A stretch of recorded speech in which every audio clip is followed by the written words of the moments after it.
Hi everyone, my name is Govinda and today I'm going to be going through romance books for every romance trope.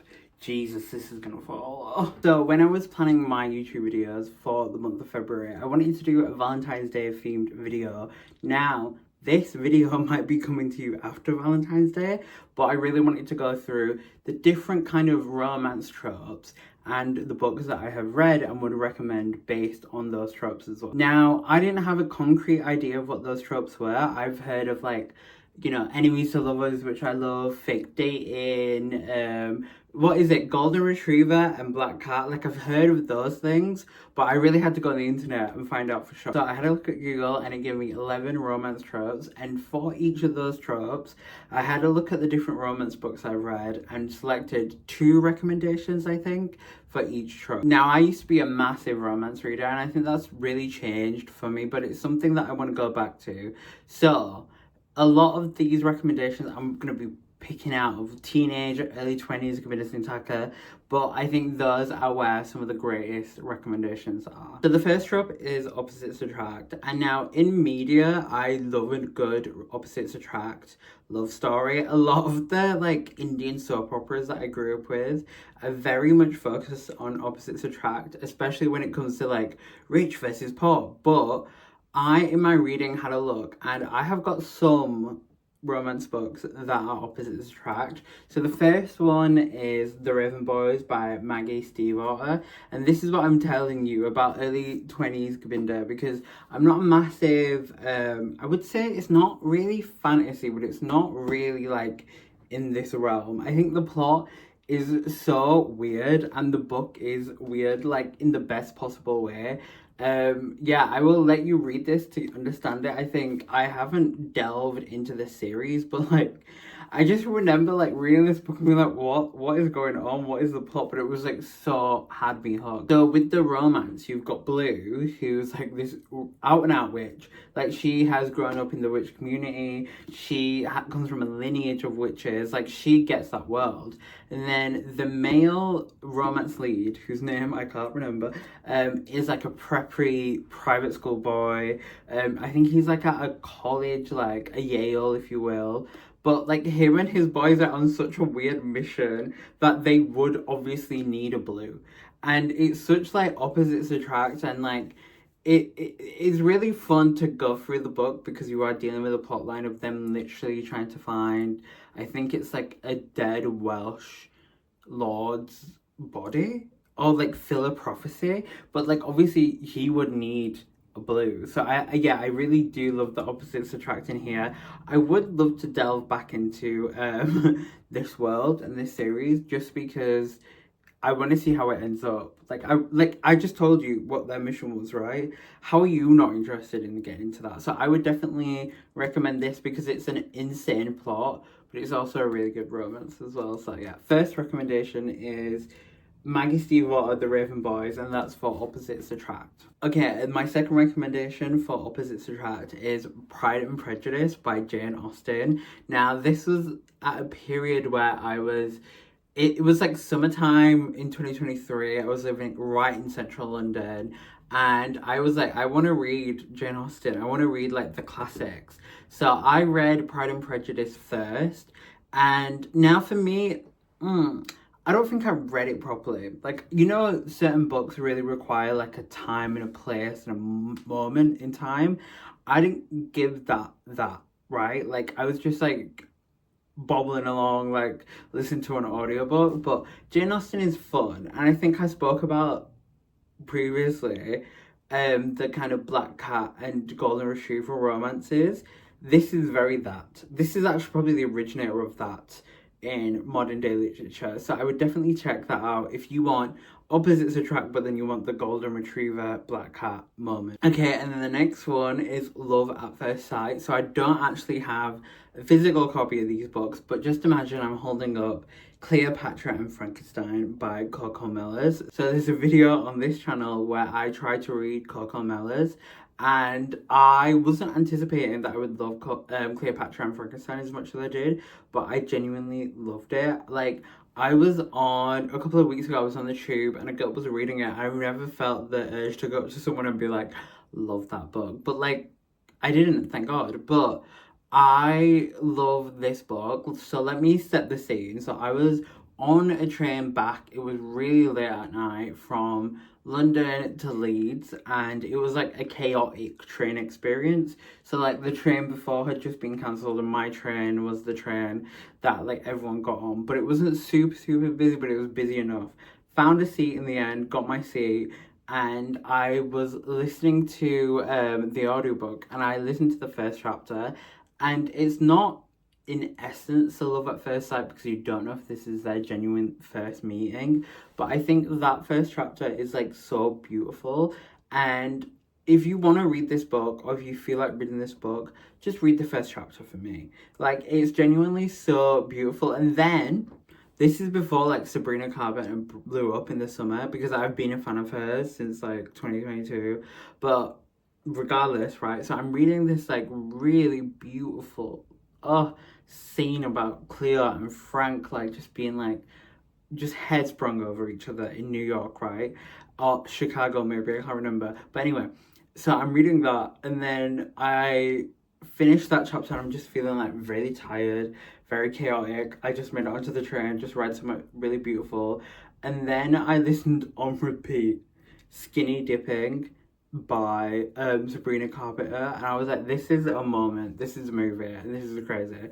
So it might not be, we know that these two are meeting for the first time, but that kind of just like irresponsible love scene, like, you know, that giddy, like, this is our first time meeting, is so beautiful for me. So I would recommend Beyond Belief. Okay, and then this one is another book that I can remember how I read it. And in 2023, I was living in central London, like I said, my biggest flex to do, and I would walk to work, and it was like the summertime, but like when the summer goes into like winter. So like it goes into autumn, and like it's not cold, but like visually, like you can see it all starting to like brown, like the trees and stuff.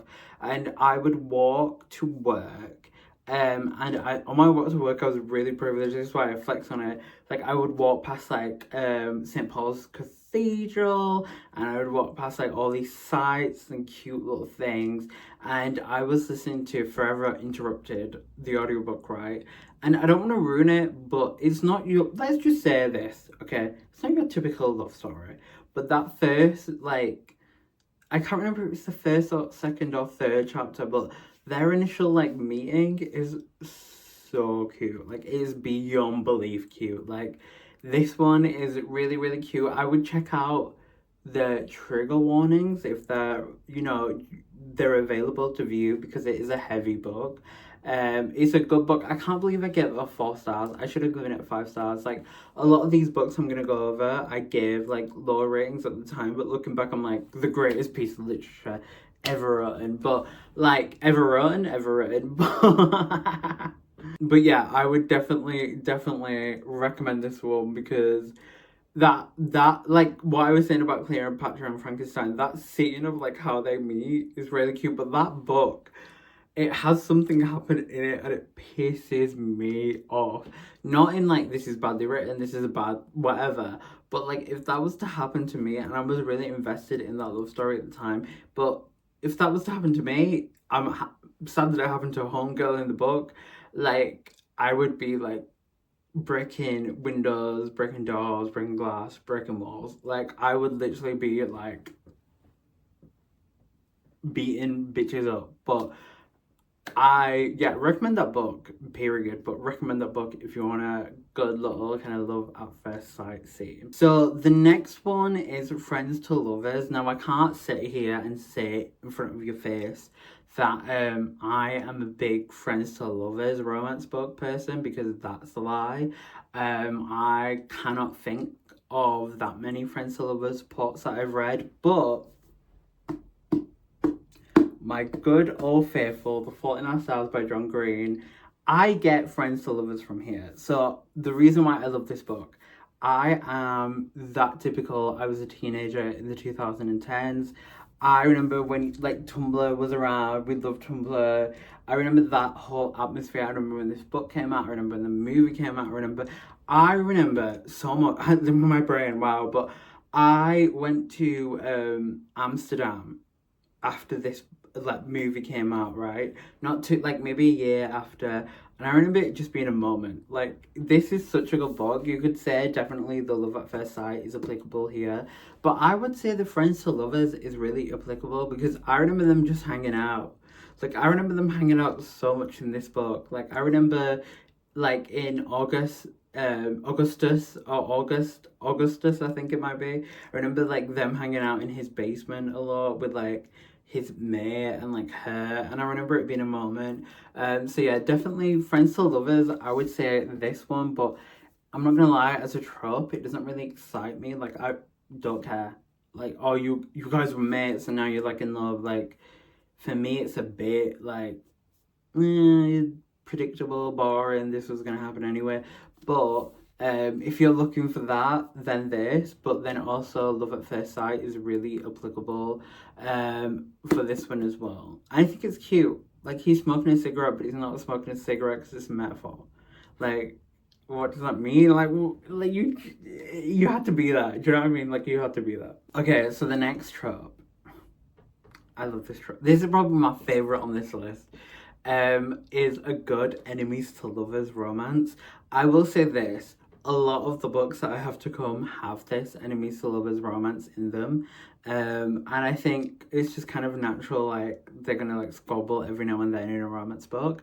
But the one that I picked out especially for this one, but has aspects of other tropes, is Red, White and Royal Blue by Casey McQuiston. Now, this book. First of all, this book, because the copy of the book that I got is, I bought it from Amazon, I bought it used, but it's literally from a library.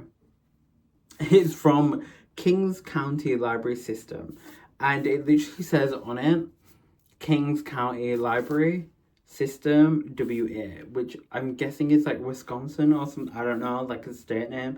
But anyway, let's get into this. So when I said that it fits into other tropes, I guess this is kind of like also it's giving like forced proximity because like they're forced to be together. It's definitely giving enemies to lovers. It's giving kind of workplace romance because like one's the Prince of Wales or like what he's not the Prince of Wales, but he's like the Prince of England. Because his eldest brother is like the Prince of Wales, right?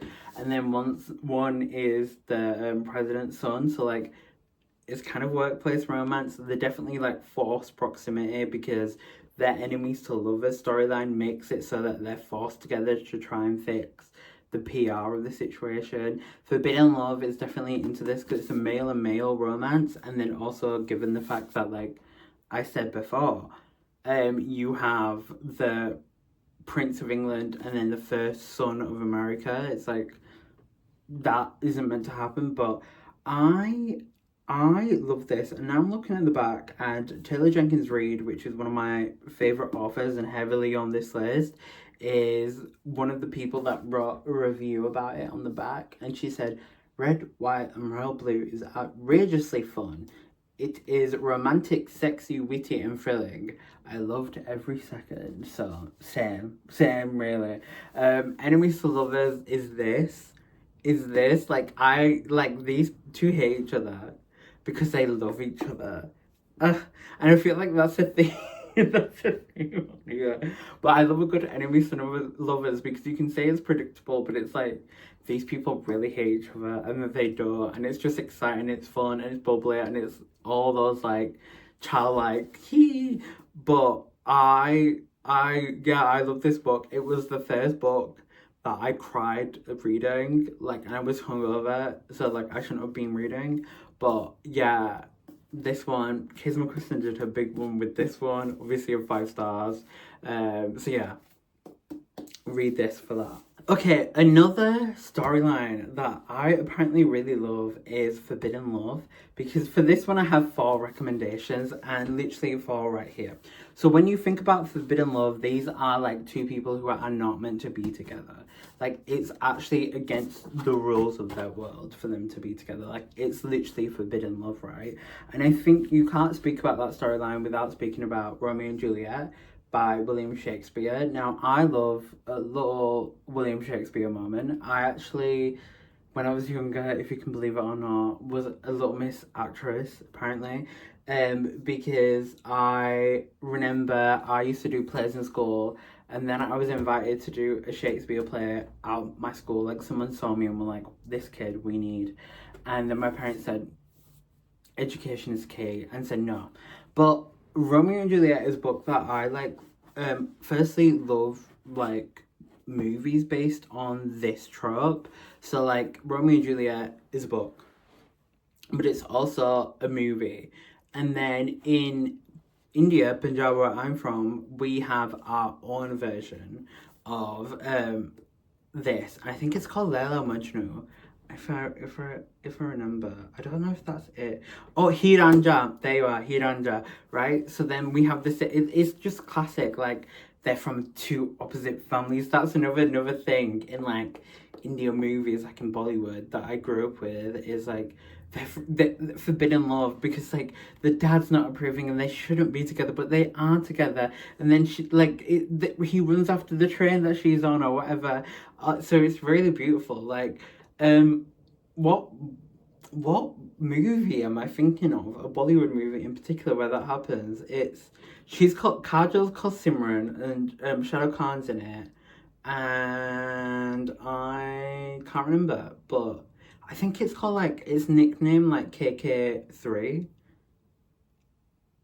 I can't remember, but I love a good forbidden romance, and I think this is the originator for me. So another good Bollywood movie that's actually I think based on this, but it's like a different interpretation in a different time, a different area, different whatever, is Ram Leela, I think the movie's called. That movie eats down every day. The movie, the acting, the fact that the two leads are now married, the fact that like the songs, you got to get into this, because this is this. Like I mentioned before, Taylor Jenkins Reid is one of my favourite authors, and she has two books that I would categorise as forbidden love, because the Seven Husbands of Evelyn Hugo is a book that I really debate with, because on paper it's everything that I would love, but then the ending just makes me like, ew. So this one I would say is definitely like giving forbidden love, because it's like based in the 1920s, I think, or 30s and 40s, that kind of golden age of cinema in Hollywood. And this is a female romance, so at the time it's very much forbidden. So I would get into this because not only it tells like a love story and tells like a story of the life of Evelyn Hugo, but it's so deep and textured through time. Like she has 7 husbands. She isn't doing this in a leap year. She's doing this like in a couple of decades. So you really get to know the characters, and I think that's really important. Another one is Daisy Jones and the Six. Like I would say actually you could categorize this as like two things, right? You could do Daisy Jones and the Six, my favorite book. Read it if you haven't read it. That is forbidden love, enemies to lovers, workplace romance, close proximity, which I'm guessing is my 4 favorite tropes, because the majority of these books have that.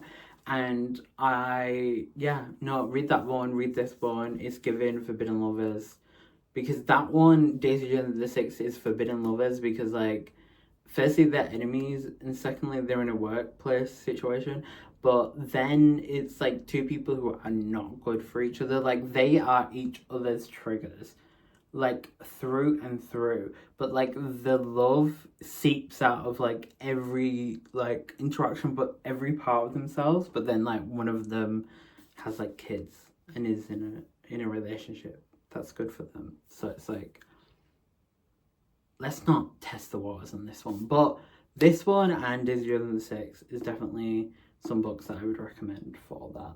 So yeah, read this. And then another one which I think goes into the forbidden romance, which I didn't initially think about because it's fantasy, I would say, first. And then, I mean, it is pretty dark. It is a pretty dark book. The theme is pretty dark because this takes place where these girls and the main character, she lives in a land where I have to think, because I read this like 4 years ago. She lives in a land where the king and the ruler is like this beast, and if you're a girl of paper, which our main character is, then he chooses courtesans who are the girls of paper. So these girls are like forcibly put there, right? And like part of like his harem, I think it's called. Then these two girls that are part of that situation form a relationship, and they like fall in love. And I think it's so beautiful because I remember reading this, and it was like 4 years ago, like I said, so it was like 2021. And this could have been a 5 stars, but I remember the ending being like, I was like, we could have just tied a knot on the bow and had it done, but like it's not done, and that's annoying to me. So yeah, I would definitely get into Girls of Paper and Fire. I could read the second one, but I'm not like yearning for it. But the two girls in the Forbidden Romance, I remember being like, these are really strong characters, and it's a New York Times bestseller, as the cover says, so get into it. So yeah, that's my last recommendation for Forbidden Romance. Okay, so the next trope is second chance romance.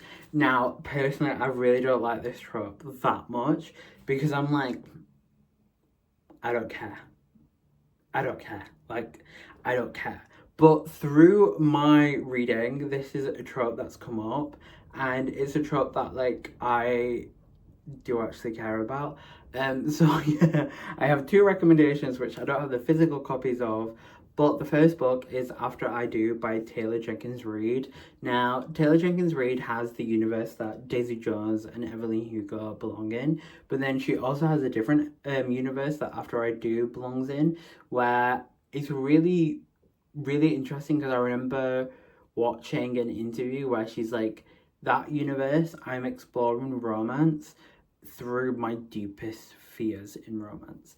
And After I Do talks about a couple who get together, get married, and you kind of get to know that couple, and then at some point along their journeys, they actually are like, you know what, this isn't what it used to be, and we need to change this. So instead of like breaking up, they come to a decision where they're like, for I think it's 100 days or a set amount of days, we're going to take a break and like no contact, and where we are after that, we will like reconcile as. So like if we're wanting to get back together, we will do that, but if we also want to, you know, call it quits because like we've moved on, then we can do that. So like on paper, that's really interesting. I remember at the time I couldn't gel with the main character, and I felt like I was kind of like couldn't find the identity in them. But it is kind of cute now that I look back, like the journey that they go on and who they become, but also like the other characters like around them, like become like the family that are involved in that romance become after those 100 days or whatever the time period is really interesting to learn about.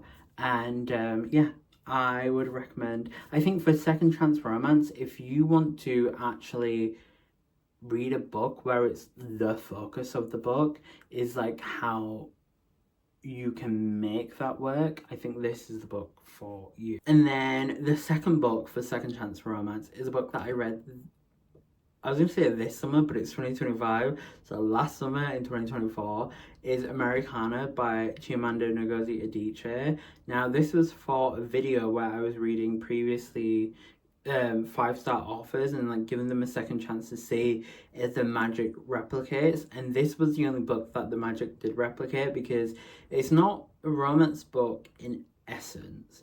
It deals with the main character and you understand her experience because you really go through her life.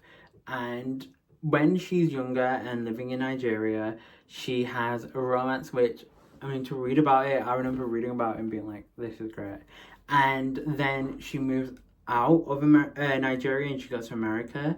So then the relationship, due to convenience, just stopped. And like I said, you go through the main character's life And yeah, I know it's beautiful because obviously she learns a lot about herself and learns a lot about like the world, but you really get to learn about the character with the character, and then the romance is involved in there because naturally there are like romantic aspects to like each stage of her life, and then you get a second chance romance in there, which I don't want to spoil the book, so, which I might have done already, but this is really really good. I would say like this book doesn't only teach you about romance, it teaches you about character development, it teaches you about culture of a Nigerian girl that goes through this experience, but it teaches you like so much more. Like I can't quantify how much of a learning experience this was for me, because this was a lot of exposure for me, but also was like so in depth. Like the books that I really love will take me on that journey of being so involved in a person's like evolution and life, and this one does that really well. So if you don't want to read a book that is strictly romance, this one is that, because it's so multifaceted in the experience that you get from it. So yeah, read that book. Okay, so the next trope is fake relationship. Now, I do love myself a fake relationship. So the first recommendation, I haven't got the copy of the book, but I've got another book by Bolu Babalola in my collection. So the next book is Honey and Spice, which is another book. I think I read this during lockdown, or during the period that we were like not in lockdown, but like kind of in a lockdown, that phase. And I will say, like, this book is, the romance doesn't deal with one trope in particular.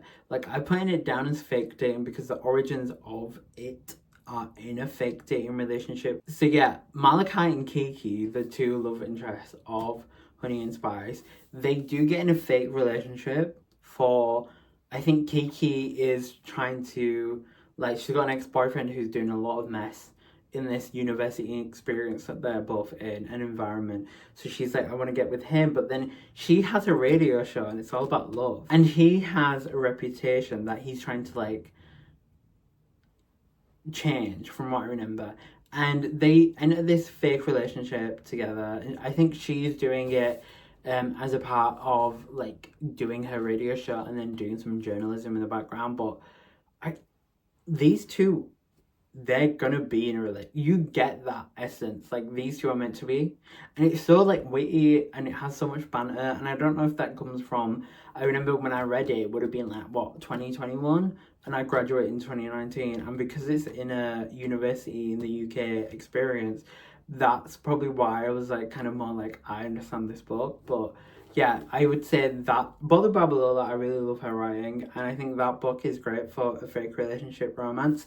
I would also recommend Love in Colour by her as well. It's an anthology, which is a long word that I know, of different romances. From what I remember, they are based on different like mythology or different like great love stories through the years. So literally flipping the pages, I have seen Eros, and then I saw Venus and Hera on a different page, which are obviously different Greek gods. But I love this because it takes different cultures and it takes different times and it tells these stories, but in new settings through the lens of, like I said, different cultures and different times. So yeah, get into this one as well. But for fake dating, definitely get into Honey and Spice. So like I said, I read a lot of romance books when I was younger, in my teenage years, and one of the books that I would recommend for fake dating is To All the Boys I Loved Before by Jenny Han. So I will not even lie, me and my friend at university, Lizzie, if you're watching, I think we watched all of the Netflix movies in like in a night. Like this is really cute, and the movies are really cute as well. And I haven't read the spin-off or watched, sorry, the spin-off series online on Netflix, but this one is definitely enemies to lovers, fake dating, and I think fake dating breeds like close proximity of these two characters in a school. And this one is that kind of like silly like high school romance that I think is always cute to get into, because like if you grew up in the 2000s like me, like you watched high school romances, like you watched a lot of high school set shows like Gossip Girl and 90210 and everything else. So this one for fake dating, the relationship is really cute. I can't even lie, it's really cute in the book and the movie. So definitely for fake dating would recommend this. Okay, so the next trope is mistaken identity, which I can't lie, I'm not reading that many books that fit into this trope, but one that I could think about is Crazy Rich Asians by Kevin Kwan. I think in this series I read 2 out of the 3 books, and this one is the standout. The movie obviously was a big deal, but the book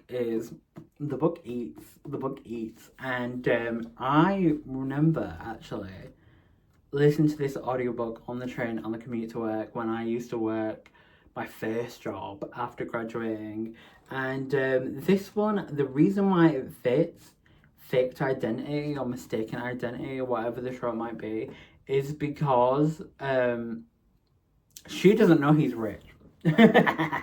So this is a romance between Rachel and Nick, and then she like they fall in love outside of his home country, and then when she really gets to know him and visit his home country, all of a sudden he's like the richest person ever. He's like the heir to the big dynasty that everyone wants to be a part of, like the big rich family. And for me, this isn't like thinking someone's called Josh when they're called Mike, but mistaken identity. Like, she didn't even know anything about this man. I don't understand like him being like, yeah, I just wanted you to love me like I am, but like, shut up. Like, I don't know, like, you weren't gonna tell me this? You weren't gonna tell me this? Like, what? Like, I swear they live together as well. Like, so you weren't gonna tell me you weren't gonna tell me you were rich. And when it comes to living together, you weren't gonna tell me you were rich. So I have been living like paycheck to paycheck, worrying about how we're gonna get the water bill paid, and you were there sat on money. Actually, that would piss me off. So definitely for this one, mistaken identity. Actually, read this, and I might reread this to see if it annoys me, because talking about it, it kind of annoys me. But yeah. Great book, great movie. Okay, so the next trope is forced proximity. And for the first time in this video, I'm going to speak about Icebreaker by Hannah Grace. So this one fits a couple of different tropes. It would go like enemies to lovers. It would go for like workplace romance. Forced proximity, definitely. And when I say it definitely goes for forced proximity, the reason why is because this is a romance between 2 like university college athletes. So one's a figure skater and one's like an ice hockey player, right? And they are forced to use the same rink because I actually remembered how cute this book is, because the ice hockey rink has been like vandalized, broken, right? So then they have to have the same rink as the figure skaters, and it's really cute. This book is really cute. I gave it a 4.5 stars, and the only reason was because the smut was a bit too much for me. I like my Philippa Gregory books where the Duke and the lady are like in this romance, but it's like very not getting into smut. And this one gets into smut a bit too much for me. I think like I could read more books with an aspect of smut and then be like, okay, this is fine. But for me, that was a bit too much. But for forced proximity, I would definitely get into it. It's just really cute. Like, these 2 people really get to know each, like, from that, they go on such a journey together. Like they meet each other's families, find out about more about each other, find out about like why the other person is the way that they are, try and make each other the best person that they could be. It was not what I was expecting out of the situation, like going into it, but it's really, really good. So like, read it. And then another book for forced proximity is The Duke and I, in the Bridgerton series. Now, Bridgerton, when this came out, it was like 2021 as well, and I'm not gonna lie, there are aspects of this book that I found really weird and problematic, and made me uncomfortable. But when you watch the TV show, that's not in it, from what I remember. So like that's good. But I think by nature, all of these books in these series are like forced proximity because they're a part of this like debutante experience in London, and I think like they are forced proximity. But then when Lady Whistledown is writing a fucking article about you, then your names are automatically connected. I think you've got fake dating in here as well, and you could argue that it's a workplace romance, but you definitely got enemies to lovers, at least in the TV show. So yeah, I would recommend any Bridgerton book for force proximity. So the next one is workplace romance, which I have spoke about this before. I don't like reading romance books where it's just a workplace romance, because if I don't care about your workplace, I don't care about your romance.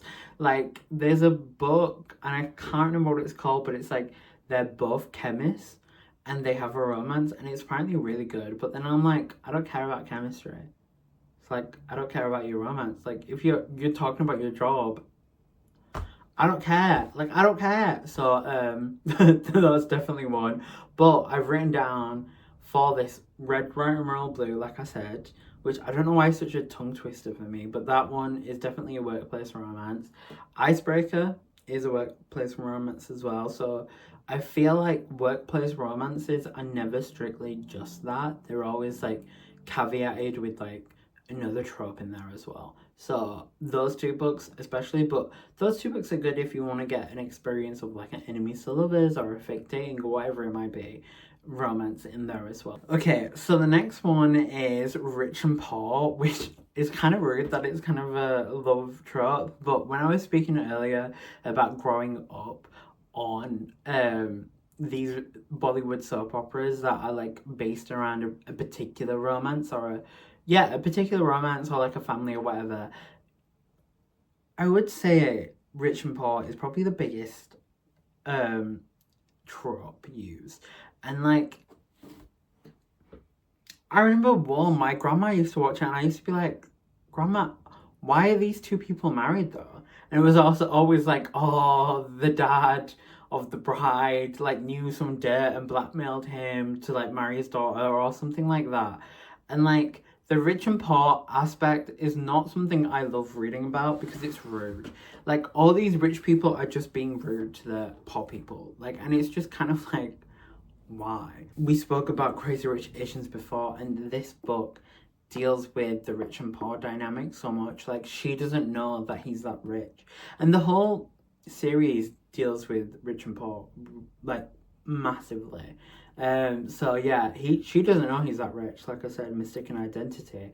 But when she gets into the dynamic with his family, it's apparent, the rich and poor dynamic. But another book series that I love reading is American Royals by Catherine McGee. So this one deals with like George Washington went to America and like they got independence, yes.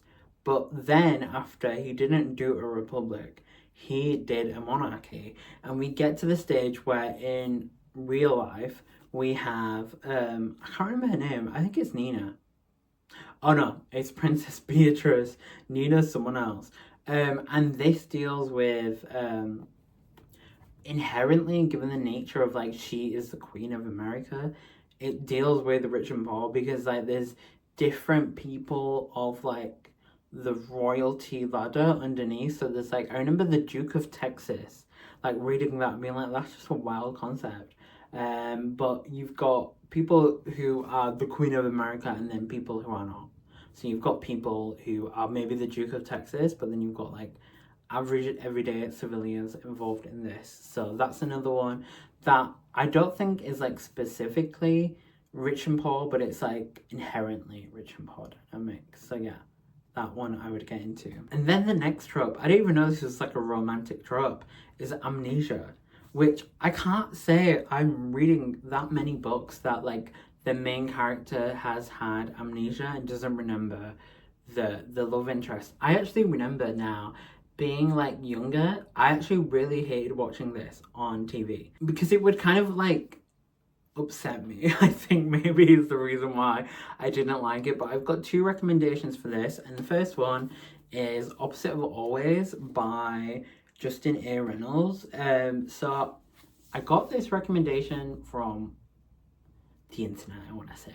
And even though this one doesn't directly deal with amnesia, it deals with a trope which I know I hate this one. When they are living the same day over and over and over again, and they've got to somehow crack the code to like stop the chain. I hate that trope. Like last year, I read One Last Stop by Casey McQuiston, which deals with that trope, but it deals with amnesia. And I gave that book 1 star. I hated reading. I hate that romance. Like, oh. But the reason why Opposite of Always is on this list is because, yes, I don't like the amnesia storyline, but I really like the writing, and I really like the characters, and I really like the romance in this. And I will say like this is like very much like opposites attract. But it's I can't remember too much because it was a long time ago. But like the main character Justin is like a sweetheart, and this is definitely a book to read for this because it's like not directly amnesia, but it's like he's doing this day over and over again, and like at 10 a.m. she doesn't know what happened 2 days ago with Justin at 5 p.m. Like, so like that very much is giving amnesia, but he's a sweetheart from what I remember. So yeah, get into this one. And then the next one would be The Good Part by Sophie Cousins. So I read 2 books, I think in 2023, like one after each other, both 5 stars. And The Good Part deals with like a trope I actually kind of love. It's very much like 13 going on 30, and it's very much like Freaky Friday with like the girl's like, oh, I wish this part of my life could be done, and then all of a sudden she's transported to the future. She's like, actually, what's going on? And this one deals with that because it's this girl, can't remember her name now, but she's like very much in her 20s living the London life, very much like, this is messy, this is not me, I want to like skip to the good bit, the good part, one could say. And then she wakes up in that world and she realizes that she has missed out so many things. Like, she's missed out, first of all, going from that like kind of the struggle period to like where it settles, and there's like a missed part of that, but then she's missed out on like what happens in her life so much, and like really like some things like different deaths and dynamics changing. But she wakes up in a bed next to this man, and she's got kids, and she's like, what, who is this man, who are these kids, and what's going on? So that's where I say it goes into amnesia. And like I said, it's not 100% a romance book in the traditional sense, but she learns a lot about herself and like that self-love. And it deals with like the relationships not only with her future partner, who she's like learning about and like falling in love with, but like the romance with the people that she had in her life before the situation happened, and the partnerships that she has with like people like her old neighbor and her old friends and like her now children. So that one's a good one. That one's a really good one. I give that 5 stars. I love that book. Okay, so the next one and the final one is a good old love triangle. And like I was saying, I read a lot of romance books when I was like a teenager or like in my early 20s. I think no one did love triangle quite as well as dystopian books that came out in the 2010s. So for that, I'm going to give it to Twilight by Stephanie Meyer and The Hunger Games by Suzanne Collins. So I'm not going to sit here in your face and be like, I know a ton about Twilight, so I'm going to put that away, because I actually don't. I read it, I didn't watch the movies, I get the whole Edward and Jacob and Bella dynamic, like, that one, okay. But as you can tell by my copy of The Hunger Games, this one is my ride or die. Like, I love The Hunger Games. I only found out recently, I have a tradition which isn't like something that I know, that every January, which is meant to be a really optimistic month, but I'm watching the Hunger Games, because I watch each Hunger Games movie in every January for the last 2 years. So I would say this one definitely like fits a lot of things. It's like opposites attract. It's given forced proximity literally in the Hunger Games and love triangle, and I think like this one is the best case that I can find of a Hunger Games movie. And I'm having a look and it says The Hunger Games, now a motion picture, as of March 23rd, 2012. And you can go on Facebook and you can learn more about it there. But yeah, I love the love triangle in this. I was very much a Katniss and Peter person. Like, Gale wasn't in the equation for me. I'm like, how can Gale be in the equation? Like, these two went through a Hunger Games, not one, but two. And you're going to say this geezer on the outside world that she went hunting with a couple of times is part of the love triangle? But then, like, Peter wasn't there when Gale was there. So then that's why it's a good love triangle. And that's how it works. And that's why this one hits different. So yeah, definitely that. And then also, if you want to get into the sequel where it's like President Snow and Lucy Gray, I guess you could say that's like Rich and Poor. I guess even though Jon Snow, President Snow is meant to be like poor in the equation of like rich people poor, but like there's definitely a difference in like rich and poor when it comes to them too. You could definitely say that's like forced proximity, right? Definitely. You could definitely say that's kind of like love at first sight on his part, not on hers. But yeah, the Hunger Games series is like one of my favourite things ever, and it's so nostalgic and cute, and yeah, it's so well done. So yeah, those are all the different books that I recommended, I think, in total. So if we times 2 by 13, we get 26 books, I think I recommended. So you've got a lot of reading there, and you've got a lot of homework.